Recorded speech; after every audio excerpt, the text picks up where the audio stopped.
Hey all, this is CA Anjali Bhakkad and this video is for CA inter students. आज मैं आपको फटाफट tax invoice issue करने की क्या टाइम लिमिट है वो बताऊंगी। 5 अलग अलग केसेस है, जल्दी जल्दी जल्दी देखेंगे। चार्ट फॉर्मेट में आपके लिए लेकर आई हूँ, ठीक है। वीडियो स्टार्ट करने से पहले प्लीज वीडियो को लाइक कर दीजिए, चैनल को सब्सक्राइब कर दीजिए। सारी इंपॉर्टेंट अपडेट्स पहुंचेगी एंड वीडियो भी सारे स्टूडेंट्स तक पहुंच पाएगा, ठीक है। Time limit for issuance of tax invoice क्या है? ये जो है ये डिपेंड करता है on nature of supply, whether it is a supply of goods और सप्लाई ऑफ सर्विस। आप क्या सप्लाई कर रहे हो, आपकी सप्लाई का क्या नेचर है, उसके बेसिस पे आपका टैक्स इनवॉइस का इशू होना चाहिए, वो डिपेंड करता है, ठीक है।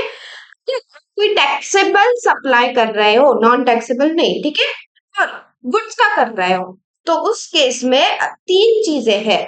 अगर आपके गुड्स में मूवमेंट इन्वॉल्व है तो टाइम लिमिट क्या रहेगा, अगर मूवमेंट नहीं है तो क्या रहेगा, और जो सेल और रिटर्न बेसिस पे होता है थर्ड केस जो है उसमें क्या रहेगा टाइम लिमिट, देखते हैं। अगर आपके गुड्स में मूवमेंट इन्वॉल्व है, जब आप गुड्स रिमूव कर रहे हो, आपके गोडाउन होगा, आपका फैक्ट्री होगा, आपका शॉप होगा, जो भी प्लेस होगी, ठीक है, जहां से गुड्स जब रिमूव किए जा रहे हैं, मूवमेंट ऑफ गुड्स के केस में, तो at the time of removal you have to issue the tax invoice, ठीक है।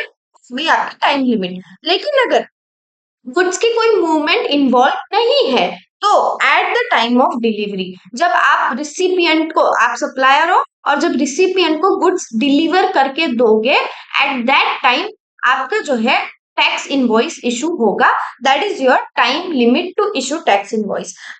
गुड्स सेल और रिटर्न सप्लाईज कर रहे हो, तो बिफोर और at the time of supply और within 6 months from the removal whichever is earlier, जब एक्चुअली सप्लाई हुआ या उससे पहले आप टैक्स इनवॉइस इशू करोगे, या फिर 6 months फ्रॉम द रिमूवल, जब गुड्स रिमूव किए, जब दिया आपने सेल और रिटर्न बेसिस पे, वहां से 6 महीने आप काउंट करोगे। दोनों में से जो पहली डेट रहेगी that will be your time limit for issue of tax invoice in case of supply of supply of goods on sale और रिटर्न बेसिस, ठीक है। अब नेक्स्ट वी विल सी, अगर आप सप्लाई कर रहे हो सर्विस का, तो उस केस में आपकी टाइम लिमिट क्या रहनी चाहिए, with in 30 days from supply of service. और अगर इंश्योरेंस बैंकिंग कंपनी है, इसमें एनबीएफसी वगैरह भी इंक्लूडेड है, उस केस में 45 days दिए गए हैं। अगर सेबल सप्लाई ऑफ सर्विस की जा रही है, आज अगर सर्विस दी है, तो आज से 30 दिन के अंदर मुझे टैक्स इनवॉइस इशू करना पड़ेगा। अगर मैं कोई बैंकिंग कंपनी, फाइनेंशियल इंस्टीट्यूशन हूँ, इंश्योरेंस कंपनी हूँ, या कोई मैं एनबीएफसी हूँ, तो मेरे पास में 45 दिन है, विद इन 45 days मुझे टैक्स इनवॉइस इशू करना पड़ेगा, ठीक है। An insurer or a banking company or financial institution including NBFC or a telecom operator or any other class of supplier services as may be notified by government making taxable supplies between distinct person may issue tax invoice before or at the time of such supplier records the same in books of account or before the expiry of quarter during which supply was made, whichever is earlier। क्या बोल रहे हैं ये लोग, बोल रहे हैं कि अगर कोई बैंकिंग कंपनी है, कोई फाइनेंशियल इंस्टीट्यूशन, या कोई एनबीएफसी है, या कोई टेलीकॉम ऑपरेटर है, अगर इन लोगों में सप्लाई ऑफ सर्विस हो रहा है with in their distinct person, मतलब उन्हीं का कोई और इस्टेब्लिशमेंट है, अगर डिस्टिंक्ट पर्सन के बीच में सप्लाई ऑफ सर्विस हो रहा है, तो उनके इसमें टाइम लिमिट क्या है टैक्स इनवॉइस इशू करने की। टाइम लिमिट जो आपकी है वो है eight the time such supplier records the same in books of account. आज अगर सपोज मैं कोई फाइनेंशियल इंस्टीट्यूशन, कोई टेलीकॉम ऑपरेटर हूँ, आज मैंने सप्लाई किया है एंड मैंने मेरे बुक्स ऑफ अकाउंट्स में वो एंट्री रिकॉर्ड की है, आज की डेट या फिर before the expiry of quarter during which supply was made. Suppose अभी चल रहा है जून, ठीक है, तो ये वाला जो क्वार्टर है, ये क्वार्टर खत्म होने से पहले जो भी डेट अर्ली रहेगी, वो डेट जो है आपकी time of issue of invoice मान ली जाएगी in case of supply of service between distinct person. किसके केस में insurance, banking company, financial institution, NBFC, telecom operator, इनके केसेस में, ठीक है। नेक्स्ट हम देखेंगे थर्ड पॉइंट, अगर कंटिन्यूअस सप्लाई ऑफ गुड्स हो रहा है तो उस केस में आपका टाइम लिमिट क्या है टैक्स इनवॉइस इशू करने के लिए। कंटिन्यूअस सप्लाई के केस में बिफोर और at the time each successive statement of account is issued और each successive payment is received. Instalment basis पे या कंटिन्यूअस सप्लाई वाला बेसिस है तो जब जब आपने अकाउंट पेमेंट रिसीव किया है या फिर अकाउंट इशू किया है, जब जब आपने जितनी बार अकाउंट इशू किया है या पेमेंट रिसीव किया है उतनी बार उस अमाउंट का उस पेमेंट का आपको जो है टैक्स इनवॉइस इशू करना पड़ेगा। ठीक है, और अगर आप कंटिन्यूअस सप्लाई ऑफ सर्विस कर रहे हो इन दैट केस, हाँ देखो तीन अलग केसेस है, एक एक बताती हूँ।